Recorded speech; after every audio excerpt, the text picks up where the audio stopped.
On today's show, we're flying while unidentified, and we talk about our favorite alien encounters. We talk to Deric Hughes, a producer on Warehouse 13, about how his fascination with UFOs influences his work.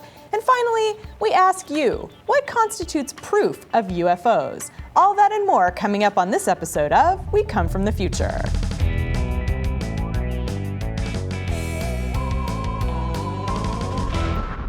This episode of We Come From the Future is sponsored by Netflix.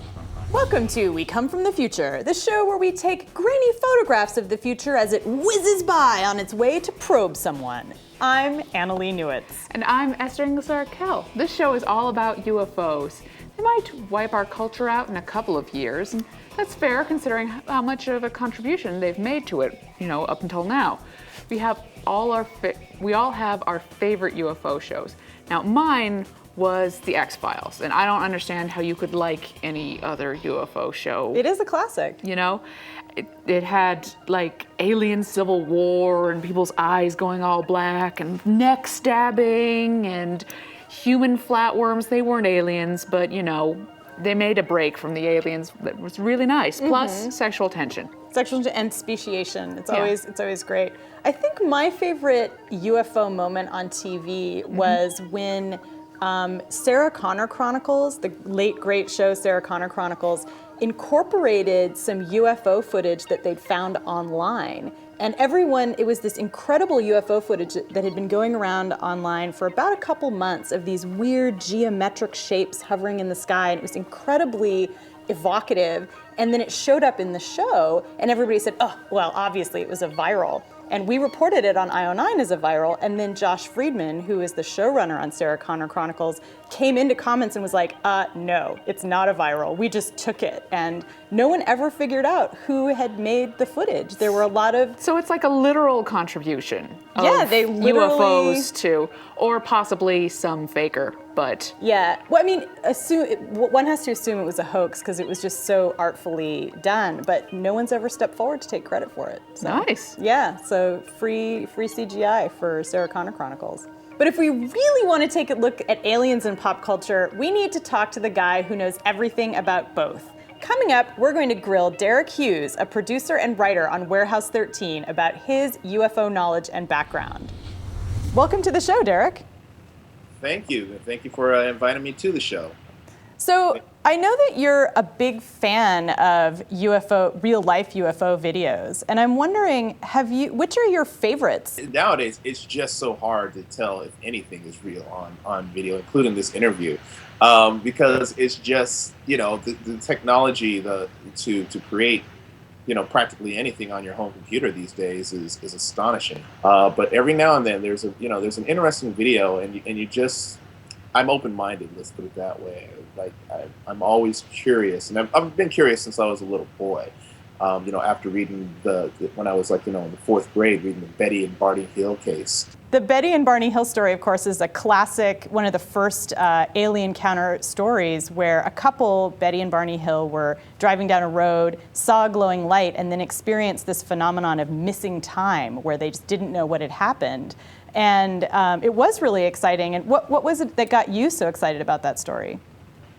When I was a kid, it was up until that point, Star Wars, Star Trek, science fiction had been something that just existed either in television, books, or movies. And then all of a sudden I saw this book on UFOs, and then saw the Betty and Barney Hill case, which I think it's almost 50 years ago, come this month, or 51 years ago or something like that. Yeah. And then, I saw a picture of this couple, and it just looked like this interesting interracial couple, which was weird to begin with because I hadn't, didn't realize that existed in the 60s like that. But then, then when you started reading about it and reading about their case, it was so compelling and interesting, how the Air Force got involved and how all of a sudden they went under hypnosis, and it turned out to be this innocent drive, on the way home from, I guess, a friend's house or something like that. And it was a 3 or 4 hour drive. But later on, they discovered that there was a huge chunk of missing time where, they got home 7 hours later or something. And when under hypnosis, they started to recount this incredible tale about how they encountered strange beings, or at least beings that didn't quite look like them.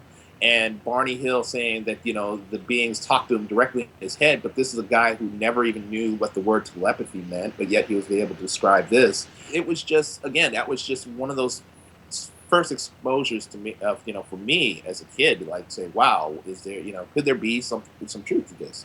And really start to, look into the whole UFO lore, and then, reading more and more cases and from all over the world. It was just sort of like, I think that's what just sort of opened my mind to the possibility of maybe, and hopefully that we're not alone, in this entire universe. So, do you believe in UFOs? Definitely, I was wide-eyed and bushy-tailed when I first discovered UFOs, and definitely hope for something bigger and better out there, or something more amazing.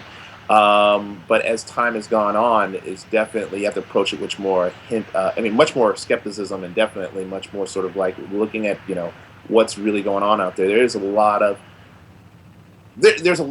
stuff that can be explained, but there's still stuff that can't be explained. So I'm definitely half and half. I definitely approach things with an open mind, but and it's fun, especially as a person that writes in science fiction and fantasy. There's definitely always a hint of, you have to have that optimism. That's sort of like you hope for, that that we're not alone. Awesome. Well, thank you so much for joining us. And don't forget to check out Deric Hughes' work on Warehouse 13, which airs on the Sci-Fi Channel Mondays at 9 p.m. We've asked about the best UFOs in pop culture, but what about UFOs in real life? As Deric was saying, you really need strong proof of an alien encounter. So we're going to talk about what that would look like next. But first, a word from our sponsor. Hey, if you crave the excitement, drama, stilted acting, and schlock you can only get from cheesy UFO alien movies, you need to check out Netflix.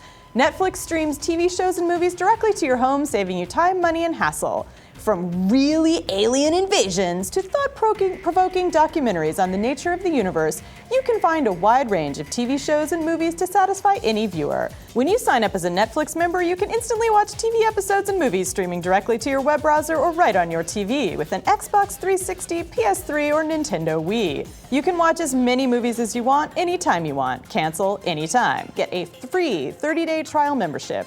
Go to netflix.com/future and sign up now. Be sure to use this URL so that they know we sent you. Welcome back. Right now, we're operating on the principle that UFO encounters or footage or transmissions or whatever are all fake. That's what we default to. But when you think about what is real and what isn't, how would you prove that an alien encounter was real? I think right now all we have are witnesses, right? And witnesses do not count as scientific evidence. I mean, I've talked to people who've witnessed things like God giving them gold fillings, and that isn't evidence that God gave them gold fillings. Yeah, but when there are hundreds of witnesses every single year, doesn't that kind of? I think we need, in order to prove that there are beings from space, we're going to need physical evidence, and multiple scientists need to examine it. That's the only thing that's going to work. Okay, well, how would multiple scientists confirm that it's from outer space? Because if you, obviously I'm not an expert, but if you showed me computer equipment or spaceship equipment, I wouldn't know whether it came from outer space or from Earth. Obviously, the physics is the same. They'd have to engineer kind of the same stuff, right? That's what we assume. I mean, geologists and astronomers do deal with this question when they try to figure out if rocks are from space. And there are some metals like iridium that really don't come from Earth. They only come from space. So you could look for things like that. That's one way you could do it. But as for whether, this iPad was made on another planet or here, I think, again, we're going to have physical evidence, and multiple people have to confirm. Yeah, well, in the meantime, I like the shaky cam footage. I like to believe.